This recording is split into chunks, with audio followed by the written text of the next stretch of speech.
Good morning guys.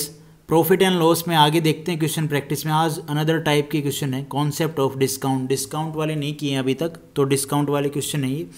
देखो भैया, discount किस पे दिया जाता है, कैसे होता है, वो सब एक बार देख लो, थोड़ा सा माइंड में आ जाएगा। डिस्काउंट जो मार्क प्राइस होता है माइनस में selling price. Okay, percentage discount, discount upon में मार्क प्राइस। अब मार्क प्राइस क्या होता है वो भी मैं आपको आगे बताऊंगा अच्छे से।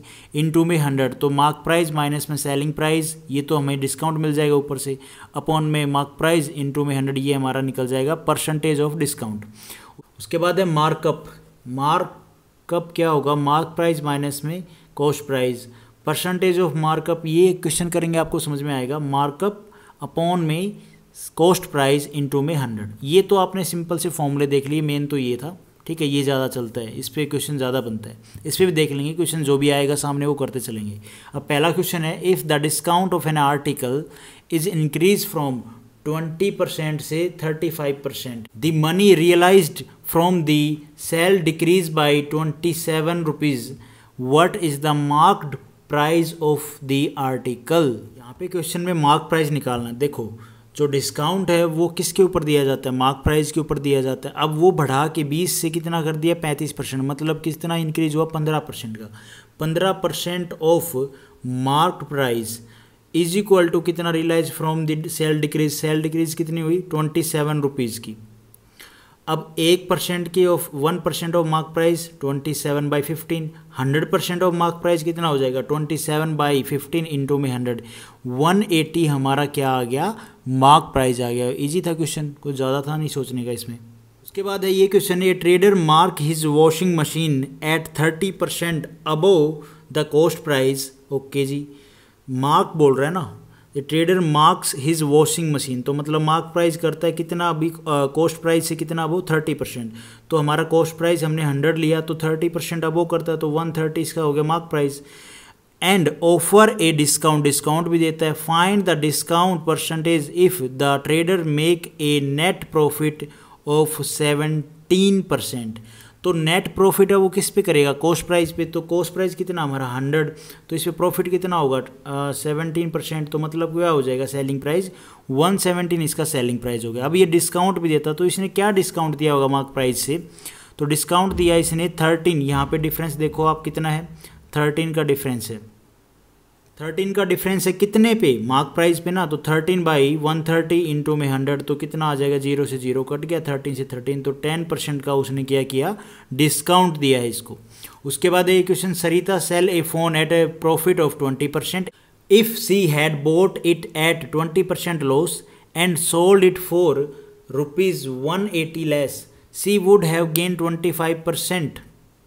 Find the cost price of phone. इस क्वेश्चन को सोल्व करें तो कैसे करेंगे, देखो कॉस्ट प्राइस हमारा x है, उसने बोला 20% प्रॉफिट, तो 1.2x हो गया। भाई ऐसे होगा ना, 120 अपॉन में 100, भाई 20% प्रॉफिट ना, तो 120/100, परसेंटेज की जगह 100 आ गया, तो इसको पॉइंट में कर सकते हैं 1.2, तो 1.2x आ गया। उसके बाद बोलता है, if C had bought it at 20% loss, वो खरीदती है वो 20% लॉस पे, तो यहाँ पे 0.8 आ जाएगा x। अब आपको पता है क्योंकि वो 80% पे खरीदेगी ना, तो लॉस हुआ उसको 20% का, तो ये हमारा 0.8x हो गया। उसके बाद ये क्या करती है, सोल्ड इट, उसको बेच देती है फॉर ₹180 लेस। तो भैया पहले कितने में कर रही थी, भाई प्रॉफिट में थी, तो 1.2x ये प्रॉफिट था उसको, इसी को माइनस में कर देती है 180 रुपीज़ में लेस करके। अब भी इसको क्या होता है, सी वुड हैव गेन 25% प्रॉफिट, तो उसको फिर भी 25% का प्रॉफिट होता है। तो हम इसको कैसे सोल्व करेंगे, 1.2x माइनस में 80 इज इक्वल टू 5/4। ये कहाँ से आया, ये आया हमारा ये 25% का जो उसने गेन किया है, 25 चौका 100, 1/4। तो मतलब क्या है कि 4 से 5 का उसने गेन किया है, तो यहाँ पे 4 और 1 का गेन किया है, तो कितना हो जाएगा 5 इंटू में 0.8x। अब आपके माइंड में ये कहाँ से आ गया, ये हमारी ये वाली कॉस्ट प्राइस, ठीक है, जो उसने ख़रीदा था कितने पे, कम करके 20% कम करके। अब यहाँ पे पॉइंट ये है कि हमें x की वैल्यू निकालनी है, कॉस्ट प्राइस निकालना है। इसको सोल्व कर देते हैं, 4 से ही कट जाएगा, कितना आ जाएगा 0.2, और ये कितने मल्टीप्लाई करेंगे कितना हो जाएगा 10। अब 10 को 1.2x में से ये x है ना इसके साथ में 1.2x में से माइनस करेंगे कितना आएगा 0.2x, ये माइनस का इधर आके क्या हो जाएगा प्लस का 180। अब कॉस्ट प्राइस इसको काट दो कितना आ जाएगा x इज इक्वल टू 900 हमारा आंसर आ जाएगा, कॉस्ट प्राइस आ जाएगा। होप आपको समझ में आएगा। थोड़ा सा यहाँ पे कंफ्यूजिंग है स्टेप, बट आप इसको 1-2 बार पढ़ोगे तो आराम से हो जाएगा। उसके बाद ये क्वेश्चन है Ravi purchase 90 pens and sell 40 pens at gain. 40 जो पेन है उनको 10% के लाभ पे भेज देता है और 50 जो पेन है उनको 20% के लाभ पे प्रॉफिट पे। Had he sold all of them at a uniform profit 15%, he would have got rupees 40 less. Find the cost price of each pen. तो जो हमें क्वेश्चन में गिवन है उसी को उठा के चलते हैं। सबसे पहले इसने निकालना क्या, कॉस्ट प्राइस निकालना है, तो हम कॉस्ट प्राइस को x मान लेते हैं। उसके बाद बोलता है इसके पास टोटल 90 पेन थे, पहले जो 40 पेन है उनको गेन कितने प्रॉफिट पे भेज देता, 10% प्रॉफिट पे, तो 40x। भाई यहाँ पे ईच पेन को हम क्या x मान रहे हैं, तो 40 जो पेन है वो कितने हो जाएंगे 40x, तो हमारी कॉस्ट प्राइस क्या होगी 40x। अब 10% प्रॉफिट पे तो कितना हो जाएगा, इसका 10% कितना हो जाएगा 4, तो 44x हो गया हमारा यहाँ पे सेलिंग प्राइस। उसके बाद जो 50 पेन है बाकी बच गए उनको 20% प्रॉफिट पे, तो यहाँ पे 50 का 10% कितना हो जाएगा 5, 20% कितना हो जाएगा 10, तो यहाँ पे आ जाएगा हमारा 60x।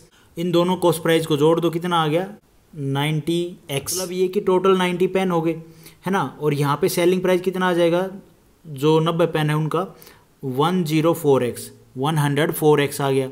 अब यहाँ पे पॉइंट ये आता है कि इसने यूनिफॉर्म प्रॉफिट बोल दिया है 15%, मतलब जो ये कॉस्ट प्राइस आया है 90 पेन्स का, इनके ऊपर 15% प्रॉफिट हुआ है यूनिफॉर्म, मतलब ये नहीं देखना हमने अलग अलग, यूनिफॉर्म प्रॉफिट हुआ है। तो 90x के ऊपर 15% प्रॉफिट होगा, कितने आएंगे 13.5x हो जाएगा 15% ऑफ 90। अब ये देखो यहाँ पे जो प्रॉफिट हुआ इसको ओवरऑल वो हुआ कितना भाई 14 का 14x ना, और यहाँ पे आ रहा है 13.5x, क्योंकि 90 का 15% कितना हो जाएगा 13.5x। अब यहाँ पे ये तो यूनिफॉर्म हो गया, ये अलग अलग किया जब हमने ये आया, लेकिन उसके बाद इसने लाइन बोली he would have got 40 less. तो 40 लेस मतलब क्या, इसमें से हम ये माइनस करेंगे, जो वैल्यू आएगी वो किसके इक्वल होगी 40 के बराबर होगी। तो 14x माइनस में 13.5x इज इक्वल टू कितना आएगा, माइनस करेंगे 0.5x, ये वैल्यू किसके बराबर है 40 के बराबर है। तो x की वैल्यू हमारे पास आ गई 80। इसको हम काटेंगे तो यहाँ पे 10 है वो यहाँ पे मल्टीप्लाई में चला जाएगा, तो काट दो 5 8 40, 80 आ जाएगा। अब ये x क्या है हमारी कॉस्ट प्राइस आ गई, cost price of each pen कितनी आ गई 80 रुपीज़। थोड़ा सा क्वेश्चन लेंथी था पर आपको समझ में आया होगा, मैंने स्टेप टू स्टेप बताया। ये पोर्शन अलग है जिसको प्रॉफिट हुआ अलग अलग करके 40 और 50 पेन पे, यहाँ पे इन्होंने यूनिफॉर्म जो प्रॉफिट है वो बता दिया, दोनों का डिफरेंस लिया। उसको लॉस कितना हुआ 40% का लॉस हुआ जब यूनिफॉर्म किया, तो 40% का लॉस होता है, तो मतलब क्या है कि जो ये 14x आया ये 13.5x आया, इनका माइनस करेंगे तो 40 के बराबर रख दिया, 40 के बराबर रख दिया, बाकी काट दो तो वही हमारी x की वैल्यू कॉस्ट प्राइस की वैल्यू आ जाएगी। उसके बाद ये क्वेश्चन है a book was sold for rupees this 27.50 with a profit of 10%। If it were sold for rupees this then what would have been profit और लॉस, क्या होगा उसको प्रॉफिट होगा या लॉस होगा जब इतने में बेची जाएगी। जब क्वेश्चन में आपने एक चीज़ ध्यान दी, कॉस्ट प्राइस तो दोनों का कॉमन ही है ना, बस वैल्यू चेंज हो रही, सेलिंग प्राइस अलग हो रहा है। यहाँ पे हम कॉस्ट प्राइस कैसे 25 लिया मैंने, देखो हमें सेलिंग प्राइस तो गिवन है 27.50, अब इसका 10% हम इसमें से माइनस कर देंगे तो हमारा कॉस्ट प्राइस आ जाएगा ना, तो 10% हम 10% इसमें से माइनस कर देंगे तो हमारा कॉस्ट प्राइस आ जाएगा। इसका 10% कितना हो जाएगा 2.75 हो जाएगा, तो 2.75 हम इसमें से माइनस करेंगे कितना आएगा 25। कॉस्ट प्राइस आपको पता चल गया है ना। अब कॉस्ट प्राइस पता चल गया, हमें ये पता था इस पहले वाले में उसने इतने में बेचा तो उसको 10% का प्रॉफिट हुआ, ठीक है जी। फिर क्या करता है, इसी चीज़ को अगर ये इतने में बेचता है 25.75 में, तो उसको हमें प्रॉफिट और लॉस बताना है, तो कॉस्ट प्राइस तो सेम ही रहेगा उस चीज़ का, सेलिंग प्राइस अलग हो रहा है। तो यहाँ पे कितने में बेचा इसने 25, हमारा कॉस्ट प्राइस है, तो इसने बेचा 25.75 में, तो कितना उसको प्रॉफिट हुआ 0.75 का। 0.75 का प्रॉफिट हुआ कितने पे 25 पे। इसको सोल्व कर दो, परसेंटेज में निकाल लेंगे, 100 है, 25 चौके 100 और यहाँ पे आ जाएगा 3% प्रॉफिट हुआ। ये तो एक वे हो गया। दूसरा मैंने जो आपको फ्रिक्शन से बताया था 10% का उसको प्रॉफिट हुआ ना, तो ये अलग मेथड है, ये अलग है। तो 1/10, तो कॉस्ट प्राइस हमारी 10 हो गई है ना, और 11 क्या हो गया हमारा सेलिंग प्राइस। सेलिंग प्राइस की वैल्यू में गिवन है 27.50, तो इसको मल्टीप्लाई कर देंगे 250 से तो हमारा ये आ जाएगा। इसको हम मल्टीप्लाई कर देंगे 250 से तो आ जाएगा 2500 है ना। अब यहाँ पे पॉइंट में डाल दो तो ये पॉइंट में 25 आ जाएगा, ये 27.50।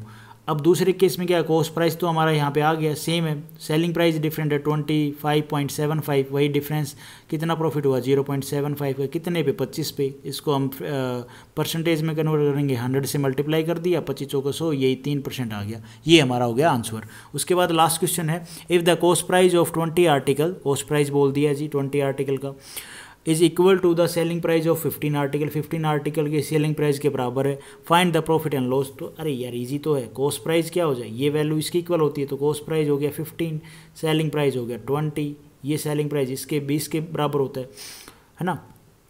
तो कितने 5 का हुआ, 5 का प्रॉफिट हुआ कितने 15 पे, काट दो इसको, 5 दिए 15, कितना आ गया 33, 1/3%। ये हमारा आंसर हो गया। होप आपको समझ में आया होगा। तो आज हम इतने क्वेश्चन करते हैं। Thank you for watching this video. Video आपको ठीक लगी तो लाइक करना, चैनल पे नए हो तो भाई सब्सक्राइब करना।